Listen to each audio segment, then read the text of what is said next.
I didn't know it yet, but the candlelit dinner was a funeral. The room smelled of garlic, rosemary, and Pinot Noir. She wore that black dress, the one with the low back that I always told her made her look like danger wrapped in elegance. Her perfume, amber, and something sweet I could never name, drifted across the table like smoke. I poured the wine, she smiled, and something in her eyes didn't match it. Something rehearsed, calculated. We'd been married 12 years. No major scandals. No infidelities. At least, none I was aware of. We fought, sure, but they were routine marital scuffles. Whose turn it was to do the dishes? Who forgot to RSVP to her mother's dinner? Nothing that would warrant the words that came next. I want to try something, she said, swirling the wine in her glass. Something? I echoed. A new stage. For us. For me. Her fingers were tapping against the stem. I knew that tick. Nerves masked as poise. She took a breath, and then it landed. I want to open the marriage. I sat back like she'd just slapped me. Open. I repeated. As in, what? You see other people? Yes, she said, too quickly. But you can too. Of course. It's not one-sided. It's about growth. About personal evolution. Personal evolution. She said it like she'd swallowed a TED Talk. I nodded, but my insides were hollowing out. I looked at her, the woman I'd built a life with, and saw someone I didn't recognize. Her eyes didn't soften. She didn't reach for my hand. She didn't even ask what I thought, because she already knew that I'd sit there like a stunned idiot and nod. And that's exactly what I did.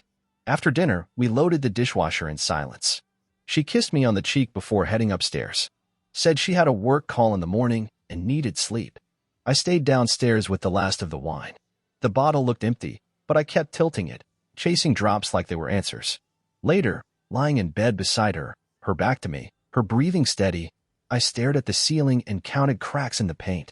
I couldn't sleep. Couldn't even close my eyes.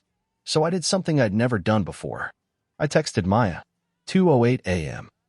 Hey, sorry it's late. Can we meet early tomorrow before the pitch? Need to go over some numbers. The message was half lie, half lifeline. I wasn't thinking about numbers. I was thinking about how my wife, had just told me she wanted to fuck other people in the name of growth. Maya replied 2 minutes later.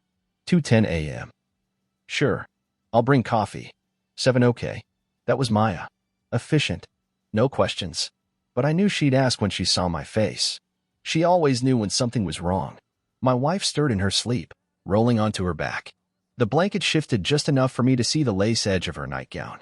The same one she wore on our anniversary last year. I used to find her intoxicating. Just a glimpse would spark something primal. Tonight, I felt nothing. No, that's not true. I felt like I was watching someone I loved vanish in front of me. I wanted to shake her awake, demand answers. Who was he? Was there already someone? Or was I supposed to smile while she hunted? But I didn't ask. Because deep down, I wasn't sure I wanted to know. I got out of bed before the sun rose. Showered, shaved, and dressed like it was just another Thursday. I didn't kiss her goodbye. Maya always beat me to the office, but not today. She arrived at 6:59, 2 large coffees in hand and her coat still damp from the morning drizzle. I was already in the conference room, staring at a whiteboard filled with numbers I didn't recognize anymore. My brain was fogged, part grief, part sleep deprivation. Probably more of the latter. She walked in with her usual confidence, heels clicking, dark hair pulled into a sleek ponytail, her eyes scanning me before she said a word. You look like shit, she said softly, sliding a coffee across the table. Good morning to you, too, I muttered, trying to fake a smile. It didn't take. Maya pulled out a chair, sitting down across from me. She wore a simple white blouse tucked into navy slacks, minimal jewelry, no nonsense, just the way she worked. Just the way I used to like things. Clean, organized, focused. But today I felt like I was drifting somewhere between a hangover and an emotional abyss. She flipped open her notebook. Okay, so you wanted to prep early. You worried about the Simmons pitch. I didn't answer right away. I was watching her fingers, a small chip in the polish on her thumb. Maya never let herself appear anything less than put together. That chip was the first crack I'd seen in her armor. Strange, the things you notice when your own life is splitting apart. No, not the pitch, I said finally. Her eyes met mine. Warm, steady, unnervingly perceptive. You okay? That's all she asked. No follow-ups, no pressure. Just the 3 words that undid me more than I expected. I hesitated, then shrugged. My wife dropped a bomb last night. Maya raised an eyebrow. She wants to open the marriage, I said, the words falling out before I could filter them. Said it's part of her growth. Like we're a self-help project. There was a beat of silence. Then another. And then she blinked, slowly. Well, she said finally, that's modern of her. I laughed, but it was bitter and hollow. Is that what we're calling it now? She leaned back in her chair, her arms folding across her chest, not defensive, more like she was bracing for the weight of what I just dropped. Are you okay with that? She asked. I don't know, I admitted. I don't think I am. But I didn't say no. I just nodded. Like a coward. You're not a coward, she said immediately. I met her eyes again. Something in them held. Something that made the room feel less fluorescent and clinical. I'm just tired, Maya. Tired of pretending things are okay when they're not. She's been distant for months. Cold. Like we're housemates who exchange polite hellos over coffee and shared Wi-Fi. Maya didn't interrupt. She let me keep going. And last night, I continued, she looked beautiful. Like, intentionally beautiful. Hair done. Red lipstick. Candlelight dinner. I thought she was going to tell me she got a promotion or booked a trip. But no. It was her way of teeing up the idea that fucking someone else is a form of personal evolution. Maya bit her lip, but I caught the way her jaw tensed. She say if there's someone already, she asked. No. But come on. You don't put on that dress and drop that line unless you're already halfway down the rabbit hole. She nodded slowly, looking down at her notebook. She hadn't taken a single note since she walked in. I'm sorry, she said quietly. I shrugged. Not your fault. No. But still, she said, and then her tone softened. You didn't deserve that. I let the words hang. She meant them. I could feel it. And for a moment, something in my chest loosened. Just a bit. There was a long pause. We both sipped our coffee. Outside the glass walls of the conference room, the rest of the office began to wake up. Phones ringing. People laughing. Like the world hadn't shifted. Maya broke the silence again. Do you want to talk more about it? Later? After the pitch? I looked at her. Really looked. Her lips were faintly pink from her coffee. There was something easy and kind in her face that I hadn't seen in anyone lately. Maybe ever. Yeah, I said. I like that. The rest of the morning passed in blur slides, numbers, client bios.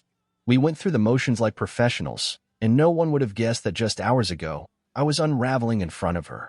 But the connection lingered. And when our hands brushed as we reached for the same marker, neither of us pulled away right away. She wore heels. That's the first thing I noticed as she stepped into the hallway, her perfume arriving half a second before she did.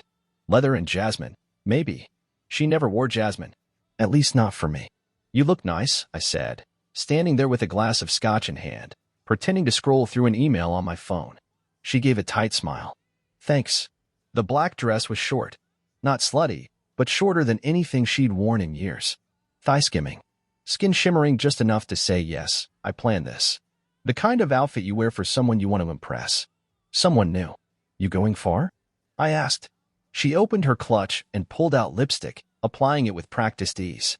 Downtown. Wine bar. Is he someone I know? She didn't answer immediately. That hesitation told me more than the silence. No, she said eventually. Just someone I matched with. Matched. Like it was a job interview. Or Tinder. Probably both. She glanced at the clock. Don't wait up. My throat tightened, but I nodded. Again.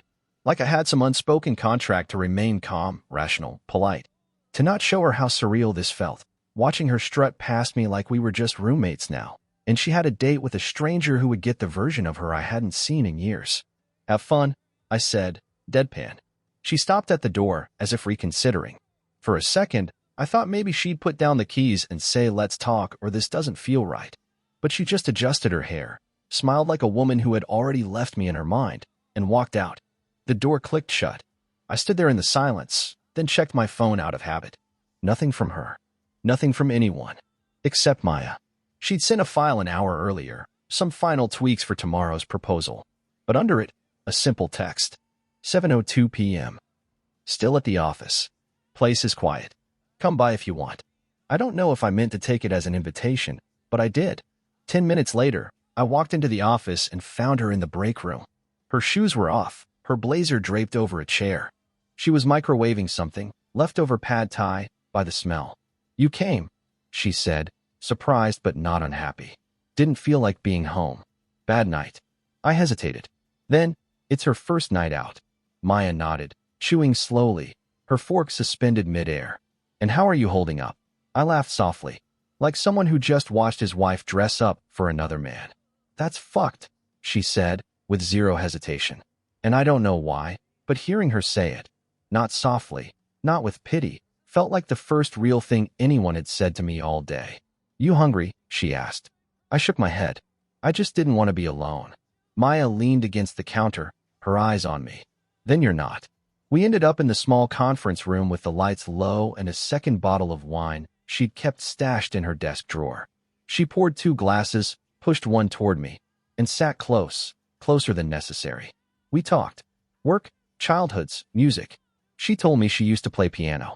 I told her I used to draw. We laughed about how neither of us had time for hobbies anymore.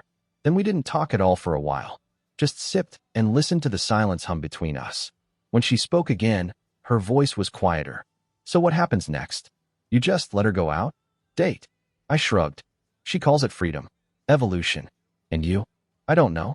I feel like I'm being asked to stand still while she becomes someone new. Maya leaned forward, eyes on mine. Then maybe it's time you become someone new too. The words hit harder than she knew. We didn't kiss. Not yet. But something shifted in that moment. A thread tightened. A gravity started to pull. When I got up to leave, she walked me to the elevator. You gonna be okay? She asked. I'll manage. The elevator doors opened. I stepped in. But right before they closed, I looked at her again, and she looked back with something warm and heavy in her gaze. You ever stay late just because you needed someone to stay with you? I asked. She gave a small smile. All the time. When I got home, it was past midnight. The lights were off. Her shoes were at the door. I walked into the bedroom. She was curled up in bed, makeup still on, facing the wall. Her phone buzzed once, lighting up the nightstand. I didn't look at it. I just lay down on my side of the bed, staring at the ceiling again. But this time, I wasn't thinking about her. I was thinking about Maya. Her voice. Her eyes. That smile that hovered just before the elevator doors closed. And for the first time in days, I slept. It was supposed to be a simple overnight for the firm's West Coast retreat. 2 days of networking, panels, and sponsored mixers in Santa Barbara. Maya and I had both been tapped to represent our department. I almost declined, not feeling up for anything social, but she convinced me with a look and a one-line email. You could use the change of scenery. So I went. The hotel was one of those coastal boutiques, all glass balconies and eucalyptus-scented lobbies. I arrived first, checked in, and walked to the desk to confirm my reservation. The clerk frowned, tapping the keyboard. Looks like there was a mix-up with your booking. The room type you were assigned has been overbooked. Okay, I said, unsure what that meant for me. But we've upgraded you to one of our executive suites at no extra charge. It's just, it has 2 beds instead of 1. You'll be sharing with Miss Chun? I blinked. Maya Chun. Yes, that's correct. It was listed as a dual reservation. Of course it was. Budget oversight. Someone probably checked the wrong box. HR would blame accounting. Accounting would blame the event planner. I should have corrected it, asked for a separate room, even offered to pay out of pocket. But I didn't. Maya arrived an hour later, breezing in with a carry-on and a coffee from the hotel bar. Her sunglasses were still on, her hair pulled into a high, no-nonsense ponytail. They gave us a suite, I said as I opened the door. She walked past me into the room, taking it in. Minimalist decor, ocean view, 2 queen beds, and 1 awkward pause thick enough to taste. Huh, she said finally, setting her bag down. Guess we're saving the company money. We could fix it, I offered, but it was half-hearted. We both knew it. It's fine, she said too quickly. We've worked late in tighter spaces. She said it like a joke, but neither of us laughed. The conference mixer that night was held on the rooftop terrace. Free wine, past hors d'oeuvres, and an endless stream of polite small talk. Maya and I stuck close, colleagues who knew how to read each other's discomfort with the corporate schmoozing machine. Halfway through the evening, she disappeared for 10 minutes. When she returned, her cheeks were pinker, her eyes a little softer. Did you sneak off and pregame without me? I asked, teasing. Maybe I needed to loosen up, she said, smiling. You should try it. I hadn't had anything but soda water until that point. But I nodded, gave in, and accepted the next glass of wine she offered. We danced once. Not because it was romantic. At least, that's what I told myself. It was the kind of slow jazz track that eases in during the end of a long evening when half the room has already left. I felt her fingers curl loosely into mine, her other hand resting lightly on my shoulder. We swayed, nothing fancy. Just weight, presence, warmth. "I'm glad you came," she murmured. I didn't answer. I was too busy trying not to notice the line of her jaw, the slight floral scent rising from her neck, the way her dress shifted when she leaned in, almost brushing against me. It had been so long since I felt anything like that. Back in the suite, the air was quiet. Moonlight poured through the open balcony, and the ocean hummed softly in the distance. I tossed my blazer onto the back of a chair, loosening my tie. Maya kicked off her heels and sank into the edge of the bed, rubbing her foot, wincing. "Damn," she muttered. These shoes were a mistake. I watched her for a second. Her blouse had slipped slightly down one shoulder, revealing the delicate strap of her bra. She caught me looking, and for the first time, she didn't look away. "You okay?" she asked, voice soft. "I don't know," I said honestly. She stood, closing the space between us. "Then maybe stop thinking." And she kissed me. It wasn't rushed. It wasn't frantic. It was slow, intense but searching, like we were both testing the water we'd been circling for weeks. Her mouth was warm, tasting of wine and breathy tension. Her hands slid into my shirt, palms flat against my chest, and I realized I hadn't been touched like that in months. Maybe longer. I didn't stop it. We moved to the bed. Clothes fell away, deliberate and clumsy all at once. There was nothing planned, no dirty talk, no practiced seduction. Just breath, skin, want. Her back arched, my hand tangled in her hair, and everything that had been held back, the frustration, the loneliness, the unanswered need, poured out like a dam cracked wide open. It wasn't just sex. It was release, relief, guilt, fire. Afterward, we lay tangled in the sheets, not speaking. The only sound was the faint crash of waves outside the window and our own slowing breaths. "I'm sorry," I said eventually. She turned her head, eyes unreadable in the low light. "We don't have to be," we said one night. I reminded her. She nodded. One night. But we were both lying, and we both knew it. Her tone was almost cheerful when she said it. "I found something in your coat pocket." I turned from the sink, toothbrush dangling from my mouth, foam gathering in the corner of my lips. Her eyes met mine through the mirror, cool, amused, a little too calm for 7:30 on a Tuesday.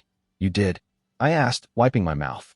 She held up the earring between two fingers, gold hoop, small, tasteful. Maya's. I'd forgotten it had fallen there when she'd unfastened it in that hotel suite, when her laughter had echoed against the bathroom tile as I kissed her shoulder from behind. "It's not mine," she said, almost lighthearted. "And I don't think it's Ellie's." My chest tightened, but I said nothing. She placed it gently on the counter next to my razor, like it was some delicate artifact. "Evidence, but not a weapon." "Not yet." "I wasn't snooping," she added. "I was just looking for the dry cleaning ticket." I nodded. "Thanks for leaving it out." She paused, watching me, waiting. "Anything you want to say?" she asked. I studied her reflection. Hair tied back, flawless skin, wearing that robe she only put on when she wanted to appear unbothered. But her eyes betrayed her. There was something sharp under the calm, like she was daring me to lie. "No," I said finally. "Okay." She smiled. "So we're both exploring. That's good, right?" There was a sting in her voice. Polite, professional poison. She walked out of the bathroom before I could answer. I didn't see Maya for the next 2 days. Not at work, not on Zoom. She sent a few texts, work-related, formal. Wednesday, 2:47 p.m. I updated the deck. Client wants fewer charts, more takeaway. Thursday, 11:19 a.m. HR needs your signature on the Q3 budgets. I left them on your desk. She was creating distance. I could feel it. On Friday, I finally caught her leaving the break room. She wore flats, no makeup, no earrings. "Hey," I said. "Hey, got a minute?" She nodded, but barely met my eyes. We stepped into my office, door closed. "Are we okay?" I asked. "I don't know," she said. "Are we?" There it was. The moment we stopped pretending. She found the earring, I admitted. Didn't get angry. Didn't even ask who it belonged to. Just smiled and said we're both exploring. Maya blinked slowly. "That's cold." It was. but I can't stop thinking about us. That night. It was a mistake, she said softly. Was it? I mean, yes. But also, no. We were quiet for a long time. I wasn't expecting this, she admitted. Any of this. Neither was I. She nodded, then finally looked at me. Really looked. I don't sleep with married men.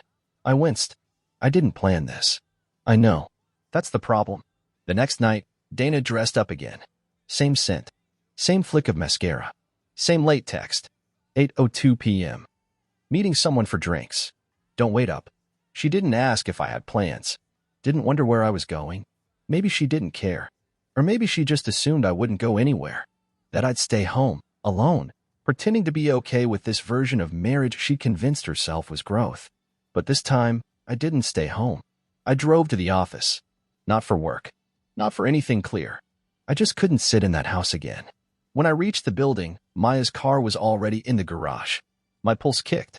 I found her upstairs, in the dim quiet of the common area, staring at her laptop with tired eyes. Hey, I said. She didn't look surprised. Couldn't sleep either? Not really. She gestured toward the second chair. Sit. I did. We didn't talk at first. Just sat there in the blue glow of her screen, breathing the same space. It felt intimate in a way the hotel never did. After a while, she got up, disappeared for a few minutes, and came back with 2 coffees. Still believe it was a one-time thing? I asked. She hesitated. I tried to. So did I. We sipped quietly. Then I reached over, touched her hand. She didn't pull away. I didn't go home that night. Nothing happened between us. No sex. No kissing. Just silence, coffee, and eventually, her head resting on my shoulder as the dawn crept into the city through the glass wall. But in a way, it was more intimate than anything we'd done in that hotel room. It was dangerous. And we both knew it. Maya didn't knock. She just slipped into my office around 6:45 p.m. after everyone else had gone home. I'd been staring at the same spreadsheet for 15 minutes, trying to convince myself I still cared about quarterly numbers. I need to say something, she said, already closing the door behind her. Her voice was too steady, that kind of calm that hides something volatile beneath. I looked up, caught the storm in her eyes. She was dressed like usual, business casual slacks, blouse tucked in, but there was a tension in her body, her posture, like she'd been rehearsing every step of this moment. I set my laptop aside. What is it? She didn't sit down. She leaned against the door and crossed her arms, defensive, unsure, brave. I can't do this halfway anymore. I blinked. Do what? You, she said softly. Us. This. Avoidance thing we've been doing. The pretending. I tried to act like it was nothing. That Santa Barbara was just stress, wine, timing. But it wasn't. At least not to me. I swallowed, heart rising like it wanted to break out of my chest. It wasn't nothing to me either. She finally sat, perched at the edge of the chair across from me, knees close, fingers fidgeting with the hem of her sleeve. I told myself I'd never get involved with someone unavailable, she continued. I watched my mom stay with a man who always had someone else in the background. I promised I'd never be that woman. You're not, I said, too quickly. Her eyes snapped to mine. Aren't I? I leaned forward, elbows on my desk. Dana's out almost every night now. We barely talk. She sends me pictures of cocktails with captions like trying something spicy. Like I'm her roommate, not her husband. That doesn't make it okay, Maya said gently. No, but it makes it real. It makes this, emotion between us, the only thing that feels like it's alive anymore. She closed her eyes for a second, then opened them. I have feelings for you, she said. That's what I've been trying not to say for days. Maybe longer. I thought it would pass. I thought if I kept it inside, it would fade. But it's not. I didn't move. I just let it hang there, like a confession dropped into a chapel. She stood again, pacing now. I know I'm not supposed to. I know this is messy. But when I'm with you, it's not just about sex or comfort. It's you. Your mind. The way you talk to me like I matter. The way you listen. You do matter, I said. She stopped pacing. I think I'm falling in love with you, she whispered. There it was. Not flirty. Not teasing. Just the raw truth. A truth I hadn't let myself think out loud, but one that had lived in the back of my chest for weeks now, growing roots. I stood and crossed the space between us. She didn't move as I stepped closer. I reached up, touched her cheek gently, tracing the edge of her jaw with my thumb. Her skin was warm, her eyes wide and searching. I kissed her. Not in secret this time. Not like we were stealing something, but open. Sure. Certain. Her arms wrapped around me, slow and deliberate. When we finally broke apart, she leaned her forehead against mine. What now? She asked. I don't know, I said, truthfully. But I can't pretend you're just my coworker anymore. I can't be your secret, she said. Not long term. You won't be. She nodded, taking a breath like she was bracing herself for everything that was about to come crashing down. I'm scared, she whispered. I am too. We went to dinner. Not a date. Not really. But it felt like one. A quiet Thai place a few blocks from the office. Dim lighting. A corner booth. No eye contact from the waitress when Maya reached for my hand under the table. We didn't talk about work. We didn't talk about Dana. We talked about music, childhood vacations, books we never finished, movies we pretended to like because everyone else did. It was easy. And in that easiness was something terrifyingly permanent. When we stepped outside, the evening air was cool and crisp, the city buzzing with a low, electric hum. I kissed her again on the sidewalk, under the pale orange glow of a street lamp. No secrets. No guilt. Just her. Just me. For a second, I didn't care who saw. When I got home, Dana was already in bed, phone in hand, scrolling Instagram. She didn't look up as I walked in. Out late, she asked, her tone neutral. Dinner. With. I didn't answer. I just undressed slowly, folded my clothes, and slipped into bed beside her. She turned the other way. I stared at the ceiling, the same cracks I used to count now blurred by the haze of certainty. For once, I didn't feel lost. Or confused. I felt anchored. I'd kissed someone else in broad daylight. And I didn't feel sorry. She found out on a Thursday. I was in a strategy meeting when I saw Dana's name flash across my phone screen, followed by a second text, then a third. 11:04 a.m. We need to talk. Now. 11:05 a.m. I know about Maya. 11:07 a.m. She works for you. You couldn't even keep it outside the office. My chest tightened. Not from fear. From inevitability. I excused myself, murmured something about a client call, and stepped into the hallway. My phone rang before I could dial her. Hello, I said. You cheated, Dana hissed. You fucking cheated. My silence was answer enough. I saw the security log. You badge into the office at midnight on the nights I'm out. Don't insult me by pretending it was work. I'm not pretending, I said, voice low. I'm done pretending. There was a long pause. Then, colder, she's fired. No. I want her gone. I want her out of your department, out of your life. I leaned against the wall, staring out over the city skyline. You opened this marriage. You told me to explore. And I did. But I didn't sleep around. I fell in love with someone who makes me feel something again. Oh, please, she spat. Don't romanticize it. She's your employee. It's disgusting. She's the only real thing I've felt in months. There it was. The confession that killed whatever was left. You're pathetic, Dana said, voice flat. You're weak. Do you think she actually loves you? You're a middle-aged man sleepwalking through a midlife crisis, and she's a smart girl who knows how to play the long game. Is that what you're doing? I asked. Because you sure played me. The line went silent. Then, in a voice suddenly small, I never thought you'd be the first to fall. And then she hung up. Maya found out an hour later. She came to my office, eyes wide, cheeks flushed. She called HR. My stomach dropped. What? Said I was engaging in an unethical relationship with my supervisor. She wants me terminated. Said she'd take it public. Jesus. I stood, pacing. They'll investigate, of course. But you haven't violated any policies. You didn't report to me directly. She's threatening to go to the board. She won't. She already has. The silence in the room felt alive. I didn't mean to blow up your life, Maya whispered. This was never about climbing ladders or corporate perks. I don't want your job. I just wanted you. I stepped to her, reached for her hands. She was trembling. You haven't ruined anything. You're the only part of it that feels real now. But if I stay, I become that woman. Then leave, I said, quietly. But not because of her. Because we decide it's time. She looked up at me, her eyes glassy. And us. That doesn't change. Dana packed a suitcase that night. I came home to the sound of drawers slamming. She stood in the closet, yanking dresses off hangers, stuffing them into a Louis Vuitton she hadn't used in years. You're leaving? I asked. Temporary. I need space. Space from what? From you. From watching you walk around like the victim in all this. You left first, I said. You just didn't have the guts to admit it. She stopped folding. Do you know what it's like to watch your husband fade into someone else's shadow, she said? To feel like you've already been emotionally replaced months before anything physical ever happened? I do, I said. Because I've been watching you do that for over a year. She zipped the bag. I want a separation. I nodded. I figured. She stopped at the door, looked over her shoulder. She's going to break your heart, she said. And I won't be here to clean it up this time. Then she was gone. Maya met me for coffee the next morning.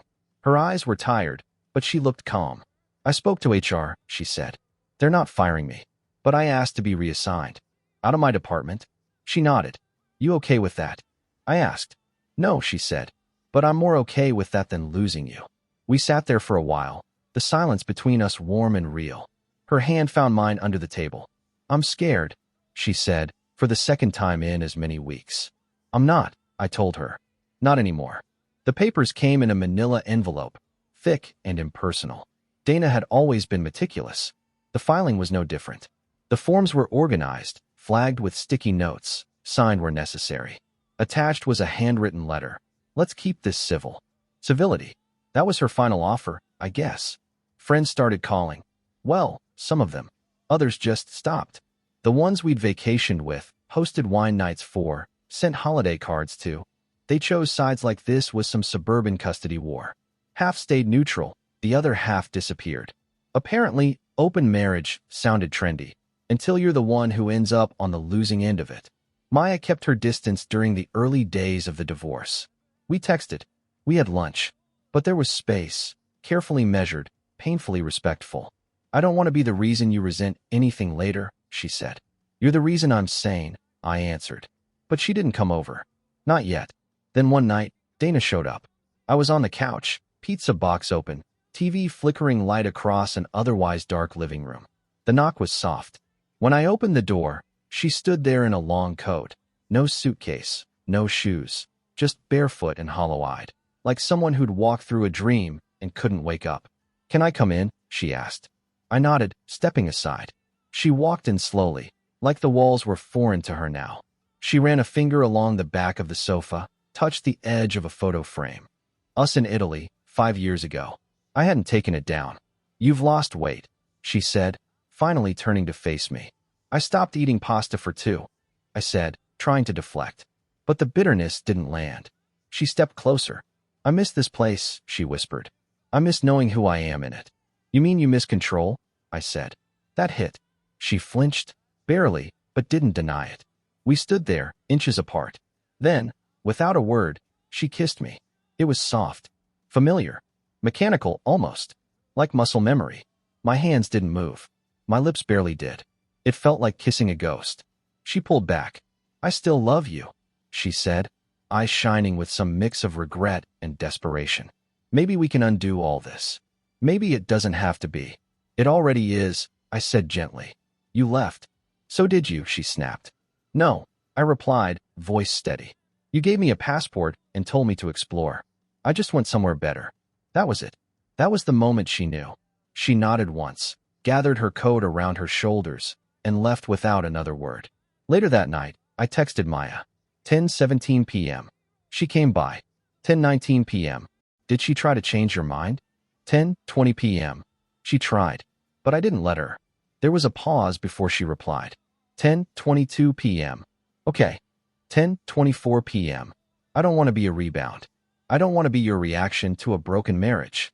10:25 p.m. You're not. You're the thing I ran toward. Not away. That silence again. Then, 10:31 p.m. Can I come over? She arrived in jeans and a hoodie, hair pulled back, no makeup. The version of her I'd never seen outside of the office. She stepped in, dropped her bag, looked at me without needing to say anything. I kissed her before I said a word. It wasn't urgent. It wasn't about release. It was just us, quiet, open, unguarded. We sat on the floor after, backs against the couch, fingers laced, pizza still untouched. She leaned her head on my shoulder. Tell me this is real, she said. It is. She closed her eyes. And for the first time, I felt the weight of everything lift, not all at once, but enough to breathe. The next morning, I got a text from Dana. 7:48 a.m. I'll sign everything.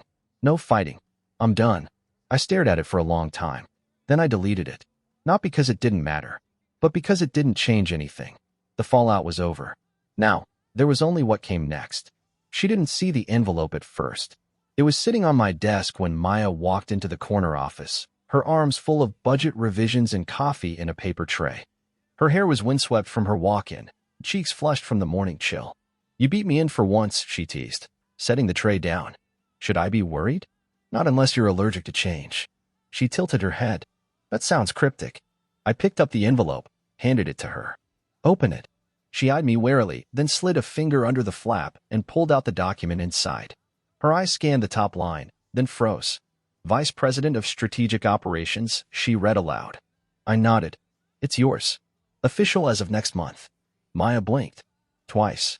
Then laughed, nervously. "This is a joke." "It's not. I've only been here 2 years. You've outpaced people who've been here 10. She set the envelope down, still staring at it like it might combust. "You know what people will say. They'll say you earned it. They'll say I slept my way into it. I don't give a damn what they say." She looked at me, really looked. "Are you doing this because of us?" "No," I said. "I'm doing this because you've been running half of this department for a year and making me look smarter than I am. Us. That's just the best part of my day." She smiled, just barely. Then her brow furrowed. "But what happens now? When this gets announced? When Dana hears?" "It already leaked," I said. HR moved fast. "Dana called this morning. Said I'm handing you the company to seal the affair. And I told her she doesn't get to write this story anymore." Maya stared at the floor for a second. Then quietly, "I want it. The role. But not if it ruins you." "It won't." "You sure?" "I've never been more." She came around the desk, still holding the offer letter like it was fragile. Then she leaned in, kissed me right there in the office. Not hidden. Not rushed. When she pulled back, she said, "If I accept this, everything changes." It already has. The announcement went live at 2 p.m. A company-wide memo, Maya's name in bold, attached headshot looking poised and fierce. Some congratulated her with genuine smiles. Others didn't. You could feel the air shift in certain circles, murmurs, quick glances when we passed in the hallway. But no one said anything to our faces. They didn't have to. We'd made our peace with the rumor mill. We knew the story they wanted, the affair that turned into a promotion, the power dynamic, the ethics. They weren't wrong to wonder. But they were wrong about us. Because this wasn't about seduction. It wasn't about leverage. It was about timing.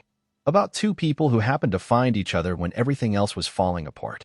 That night, I made dinner at my place: steak, asparagus, a bottle of Cabernet I'd been saving since Dana bought it and forgot it existed. Maya walked in, kicked off her shoes, and sank into the couch with a long sigh. "Today was weird," she said. "It'll get better." She smiled. "It already has." After dinner, we sat outside on the balcony, wrapped in a shared blanket, watching the city move below us. 1,000 lives lit behind windows, none of them ours. "Can I ask you something?" she said. "Always." "Do you think you would have left her if she hadn't asked for an open marriage?" I was quiet for a long time. I think I would have stayed. Out of habit. Guilt. Comfort. And that scares the hell out of me. Maya nodded. "Me too." Then, softly, "But you didn't." "No," I said. "Because of you." She rested her head on my shoulder. "I used to think love was supposed to be dramatic," she murmured. "Intense. Like passion and jealousy and chaos. But this feels quiet." I kissed her forehead. "Quiet's good. Quiet feels like forever." We fell asleep on the couch that night, limbs tangled, wine forgotten on the coffee table. No secrets. No shame. Just the soft, steady rhythm of a beginning. Not stolen. Not forced. Ours. 1 year later, I barely recognized my own life. The divorce had been finalized months earlier, clean, uncontested. Dana moved across the city, kept her name, her condo, her therapist, and most of her curated Instagram presence. The last we spoke was civil, distant. She asked about the company, not about me. I think she wanted me to know she'd detached. That made 2 of us. The office had settled, too. The whispers faded. Maya's promotion, once headline gossip, became routine. She ran her division with a precision that made critics fall silent. Even the board took notice. I watched it all from my new position, senior partner and acting COO, grateful, every day, that she chose to stay. Not just in the company. In my life. On our 1 year anniversary of us, I took her to the first restaurant we'd ever sat across from each other after hours. The little Thai place from that rainy night when everything changed. You remembered, she said, smiling as we sat down. I remember everything, I said, especially the part where you brought me back to life. Dinner was warm, simple, real. No performance, no pressure. Just us, sharing plates and laughing at the version of ourselves who thought this would be one night, one mistake, one goodbye. Back at our apartment, the one we moved into 6 months ago, I poured her a glass of wine, then handed her a small envelope. She raised an eyebrow. Another promotion? Not exactly. She opened it. Inside, a simple itinerary. Paris. 2 weeks. No work. No Wi-Fi. Just us. She laughed, genuinely. You're serious? I want us to stop borrowing time between meetings and crisis emails. I want us to feel what it's like to just be. No strategy. No roles. Just real. She pulled me in and kissed me with a slowness that reminded me why I'd followed her down this path in the first place. Because she didn't ask me to become someone new. She just made it safe to be who I already was. A week later, I was walking through the main lobby of our building when I saw her. Dana. Hair shorter, blazer crisp, heels clicking across the marble.